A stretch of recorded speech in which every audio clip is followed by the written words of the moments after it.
Hey guys, how you doing? It's Henry at Mowers and Blowers. Good morning. It's another day, and as you saw from my previous few episodes recently, I've been working on a Ariens 1128, which I fixed, my own. Used it for the snowstorm that we had for the first time this year. And then recently, across the street, my neighbor Dawn had a problem with her new 2016 Ariens Deluxe 24, which I fixed. It was a friction disc replacement. That was very interesting because I don't remember me doing one of those ever, and it turned out great. So pretty stoked about that. I don't know what it is with the trends and stuff like that, but most of my YouTuber friends who also have small engine equipment channels, right? Every time I pick up a machine, they end up picking up the same exact machine. It's really weird how things work. Or the other way around. They'll pick up something, and then like a week later, I'll pick up the exact same machine. You know what I mean? We all end up looking at each other's stuff on Instagram and going, wait a minute, I just picked that up. And they'll say, hey, I just picked that up. You know, it's funny because how common the same machines are across the United States. Today is no exception. I mean, previously to the past month or so, I don't really pick up Ariens at all. You know what I mean? Now, all of a sudden, 3 in a row. This one here, this is very special. I'll tell you why it's special. Because, as you guys know, one of the characters on my show, Quinn the Mailman, this is his dad's snowblower. And he's been moping around for the past year or so, talking about bringing it over to my house to have it fixed. But you know how things go. People aren't really taking these things in such priority or importance, so they always blow it off. Well, as you know, we had our first snowstorm. We had about 7 or 8 inches, which is decent, you know what I mean? And then the news guys are saying that there's this huge storm down in the Midwest that's causing havoc, and it may bring a little bit of that to the east coast of New York. We're right on that line. Like, it depends on how the wind shifts. If it goes a little bit higher than projected, we're gonna get all rain. But if it dips down low, we're gonna get all snow, and apparently a lot of it, you know? But the way we are here in the coast, it's always warmer than, you know, in the center of the US. So I'm thinking it's gonna be just rain. But in case he decided that he's gonna bring this over, Quinn that is, finally put it into his dad's pickup truck, and last night they dropped it off.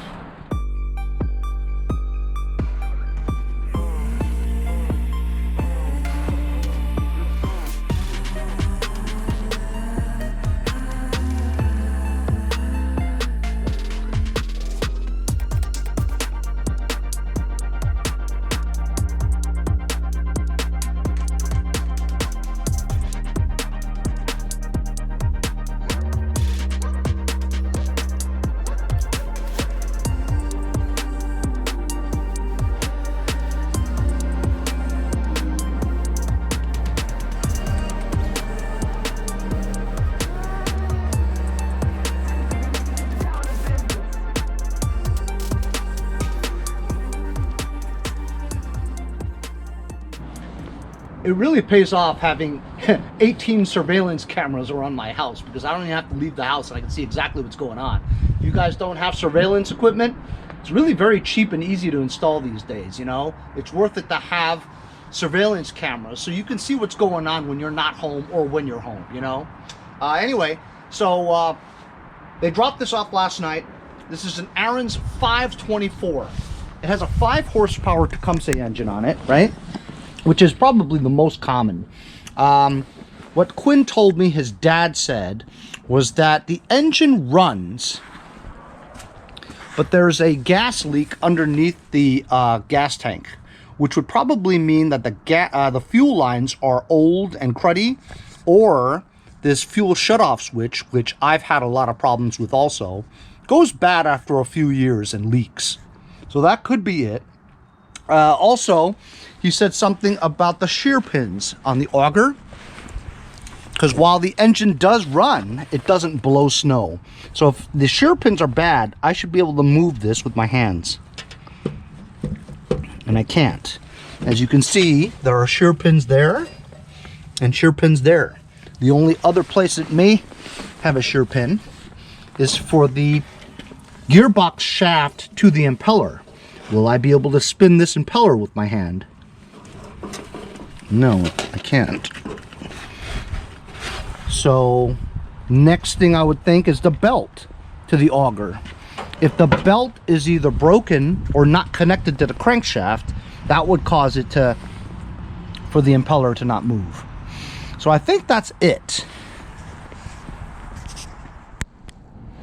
This is very unusual over here. I've never seen one like this before. These are the auger and transmission engagement handles. It's not your typical hand levers, but rather it are these antiquated lever types. Now, when you move this, right, this is the forward and reverse type things.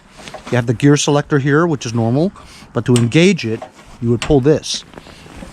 As you can see, the cable does pull the lever that moves the disc up and down, or the friction disc up and down to touch the revolving plate. I don't know what they call it. And then this handle over here activates the auger. And as you can see from moving it, it does indeed move the lever. So it's not like the levers are seized and you're just stretching the cable, right? It actually does move. So I don't know if that's the problem. The only way we're going to be able to figure this out is to later on remove this and see with the engine running and engaging the handles why the augers don't move and blow snow.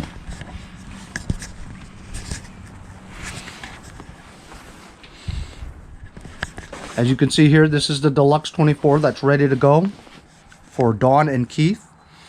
I had fun working on this because it was new and different.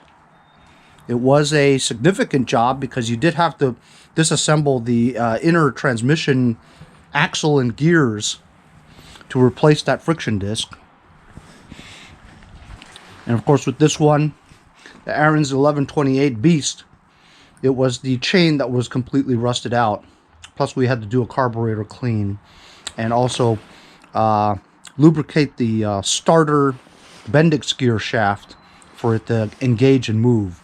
Everything else was fine from what I remember. Oh, and we did fix this a little bit. We had to lubricate that because it wouldn't move back and forth. With this Honda here, I'm waiting for the belt. When I get the belt, we'll install it and hopefully it'll work. And then my next project would probably be this. And then there's a concrete saw over there that I have to look at. So 3 Ariens snowblowers in the past month when I haven't had an Ariens in 4 years. I mean, I've had 1 or 2 here and there. Some were the Snow Tech ones, which is made by Ariens, the black ones. I've had a few of those, but as for orange Ariens, I think I remember just a single stage or 2, you know? But as for dual stages, can you imagine that? In 4 years, I don't get any of them. Maybe a carcass or something like that, but and then all of a sudden 3 in a row, 3 Ariens in a row. How does that happen? You know, is that just coincidence or something funny going on in the universe? So what do you say we just try this out, huh? Let's see the stuff that we don't need to fix. The chute directional lateral is good. The up and down is a no-brainer. Nothing to it. I checked the oil, it's good oil. I checked there is gas. Now there's gas, but it's not leaking. See? If it was leaking, as Quinn said, it would be empty, right? So maybe when you turn on the fuel from the fuel shutoff, that's when it starts to leak. So let's just try it out here. I believe it's off now, so I'm going to turn the valve on so that it's flowing. So far, no leaks. Let's press the primer bulb, and I feel fluid. Let's choke it, full throttle. Still no leaks. Let's give it a pull.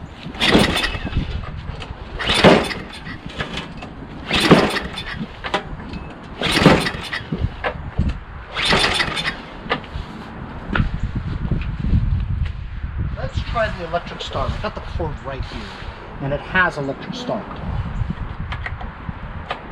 Here we go.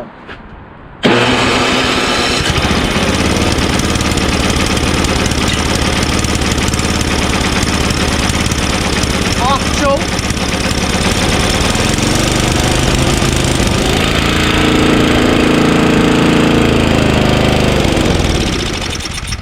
Okay, when I took it to full run, it stalled, means the carburetor's dirty, okay? But it does start and run on choke. And it's not easy to start by pulling. It only starts well by electric start.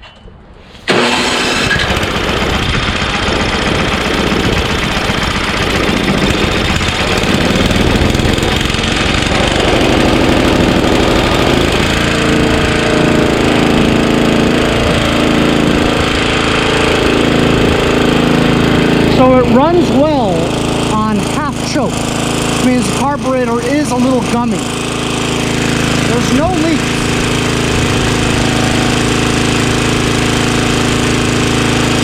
Let's check on.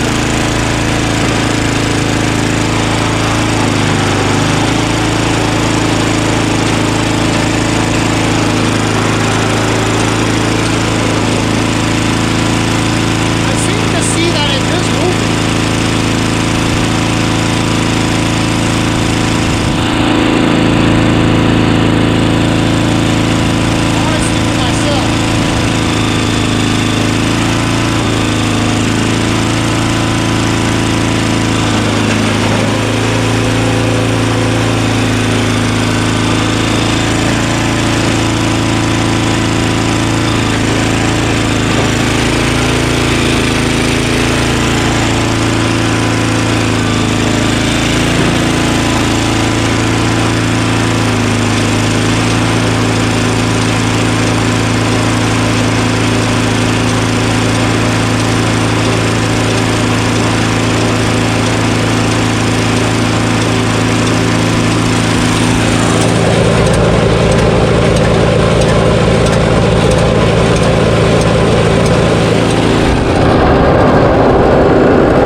Go backwards.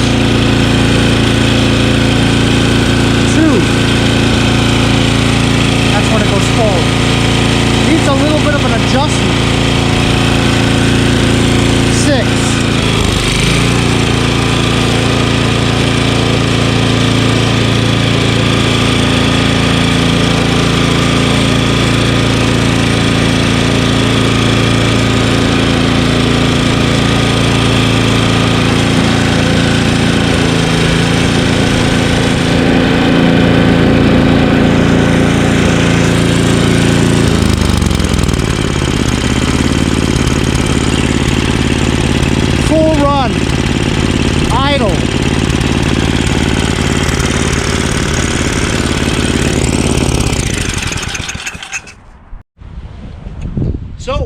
saw, after running it for about 5 minutes, I turned the choke lever all the way to run, and it runs just fine. It pulls a little to the right when you engage the forward and reverse. It needs a little bit of adjustment because the friction disc rubber over the years wears down. Therefore, when you engage it to touch the plate that moves, it may have more travel than it was designed. So it just needs a little rod adjustment so that when you have the shifter lever to 1, it's not right there in between reverse and forward, see? So right now, when it's at 1, it wants to either stay still or go in reverse a little bit, right?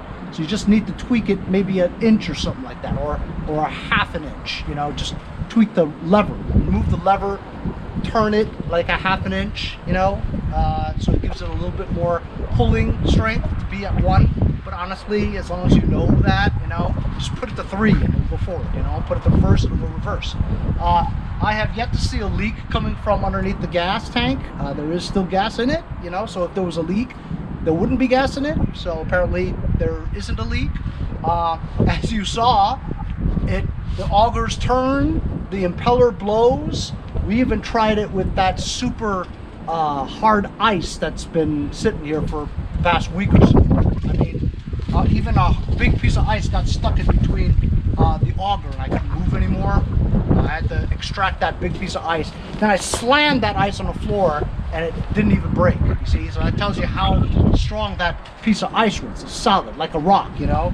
And yet it still worked fine, you know? I took it on the lawn where the snow wasn't exactly super hard ice. It was just kind of icy and it blew it out. So it has strength in the impeller for blowing action. Moves forward and backwards while it does pull to the right a little bit. I want to put it on its face, remove the panel, and check it out, you know? But other than that, man, it seems like it's a little hard to start to pull. But when you put the electric start on it, it starts fine. You know what I mean? So let's just, it's been warmed up now. Let's just pull it and see if it starts.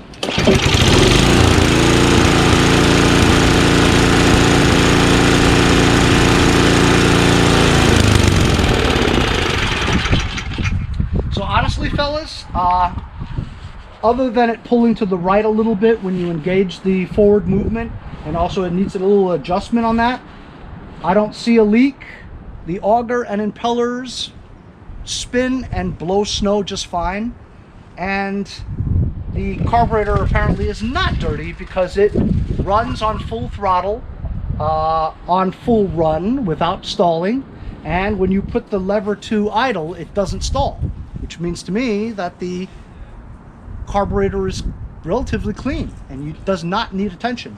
We know that the electric start does work, which is great, and the primer works as well as the recoil starter. Everything I see here is fine, other than the fact that it pulls to the right and we can adjust the thing. So let me put this on its face.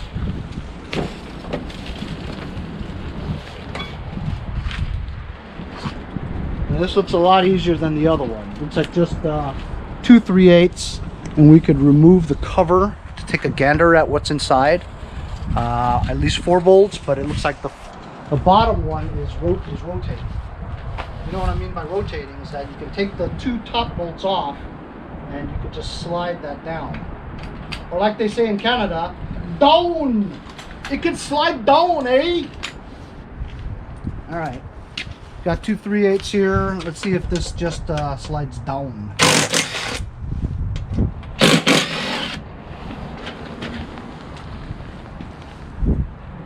And it doesn't. No, it doesn't. No, it doesn't. I have to loosen these 2 over here.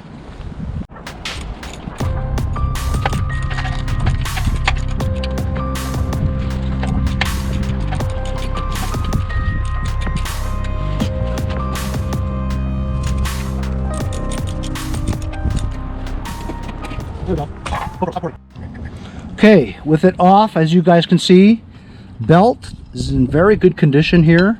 This one's a little old, but it looks okay. As you can see from the friction disc here, it's fine with plenty of tread. but I think it's split. It's starting to split a little bit over here. So this eventually will need to be changed eventually, but it's good for now. You'll get a few more years out of it, and that's fine. So the friction disc is over here. That's the friction disc. This is the drive plate, I believe, is what it's called. Now, why does it pull to the right? Well, when it's powered, this thing must be pushing it more than this side, which doesn't make any sense because it's a locked differential. As this one moves, that one moves. This one... Okay, that's not right. This needs to be locked, which means we have a linchpin over here. Well, that's why it pulls to the right, because a linchpin is supposed to be locked. Therefore, you need the linchpin through the axle. There you go. Now the linchpin is in the right hole. This is for transport. If you want to just roll it freely, you would put it on the outer hole, see? But if you want it to drive, you put it in the inner hole so that it locks it with the wheels. So now it shouldn't pull to the right anymore. So let's do that adjustment now though, okay? When you have this thing on 1, it should show it's right in the middle, which is there you go. It's right in the middle, which it cannot distinguish between forward or reverse because it's right in the middle. It's not going to go anywhere. What you want it to do is be a little bit on that side. So how does this work here? Okay, down is that side, up is that side. So you want this to go that way a little bit, which means you want this to go that way a little bit, which means this needs to be turned in about 1/2 inch. So we're gonna have to disconnect this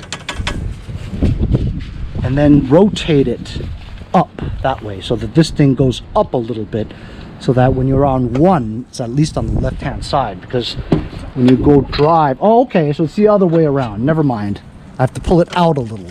So this is super fast, and this is 1, and 1 ends up to be in the middle. You want this friction disc to be a little bit on this side to give it some forward motion. So if we want to do that, then we need to put it down. So I need to take this off, right? We'll take this off and rotate this. We'll take this out so that it actually pulls out 1/2 inch. That's what we'll do. Pulling the R clip out of here. There's a washer there. You can remove the shifting rod. And what we're going to do is we want this to come out a little. So here we go. I'm going to turn it a few revolutions. It's like 3 revolutions.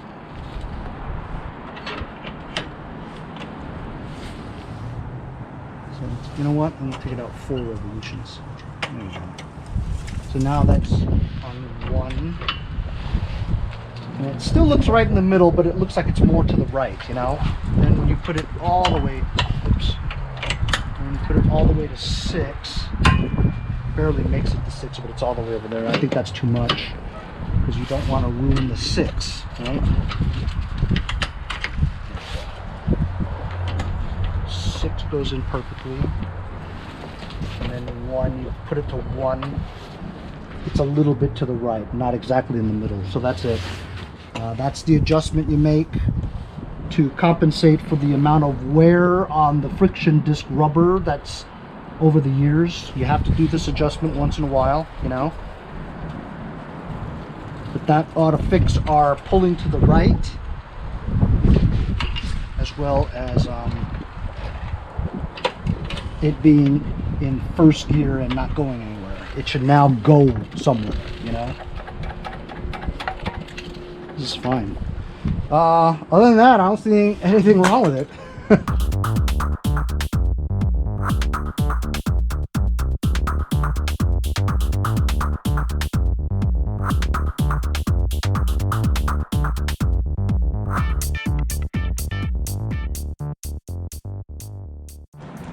So I put everything back. Let's give her a try.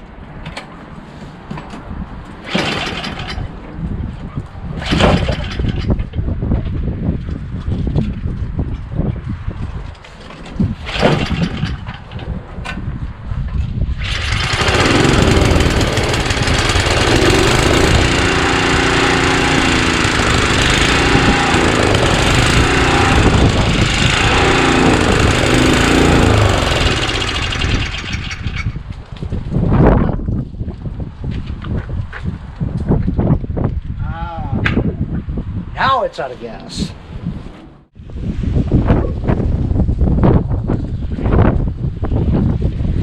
Give Quinn some gas. Practically filled it up for him. Quinn deserves it.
And it no longer pulls to the side.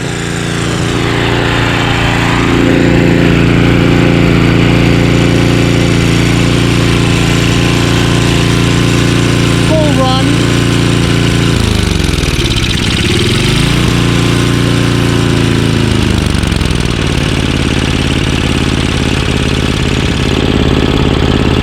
Idle, still running.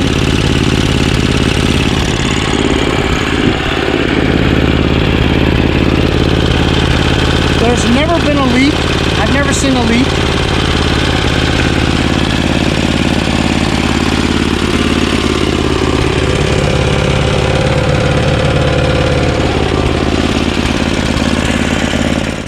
So, we adjusted the shifter rod handle a little bit. It still doesn't really move on first gear, but you're at that area here that if you put any more, 6 gear is going to be very difficult to get into the lever, you know. So I think that in a few years, when you change the friction disc, it'll all reset itself to normal again. You may need another adjustment to get it perfectly. Right now, you just have to put it to second gear for it to move forward, you know what I mean? Second or third. It's too slow anyway, you know what I mean? So you want to take it to second or third for it to move forward. Reverse gears are fine. Transmission seems fine. The auger and the impeller seem fine. I can't find anything wrong with them. Shear pins are all in place, which was a suspect item that Quinn's dad told me, that, you know, the shear pins, that if it's broken, it saves it from the mechanical components, the expensive stuff. But all shear pins are there. Auger turns as well as the impeller. The belts look good. The only thing I think you would need to change in a couple of years is the friction disc. That's it. I haven't seen a leak yet from the valve or the gas tank, so there's no fuel leaks that I could see. Carburetor seems clean because it runs on full throttle powerful, right? Powerfully, and when you take it to idle, it doesn't stall, which tells you that the carburetor is clean. Electric start works. Everything else works on it. I don't see anything wrong with it. We did move the linchpin to the differential hole, which means that both wheels are now locked to the gear shaft, you know, that turns. The reason why it was pulling to the right a little was because the linchpin was on the transport hole, you know, the hole where you would put the linchpin in so that the wheels are free rolling, so you can move it around without putting any pressure on the friction disc or any load, you know. So that was the only thing that we really did, was adjust that, moved the linchpin, and tested it. Other than that, I can't find any of the symptoms that Quinn was telling me about. But either way, this thing's ready to go, man. I was glad to do it, and Quinn's been my friend for a long time. He's helped me out a lot. So when he asked me if I could take a look at his dad's snowblower, I'm like, absolutely. Obviously, I'll never charge Quinn for anything. So Quinn, if you're watching, and I know you are, darling, come pick it up. We'll see you guys next time on Mowers and Blowers.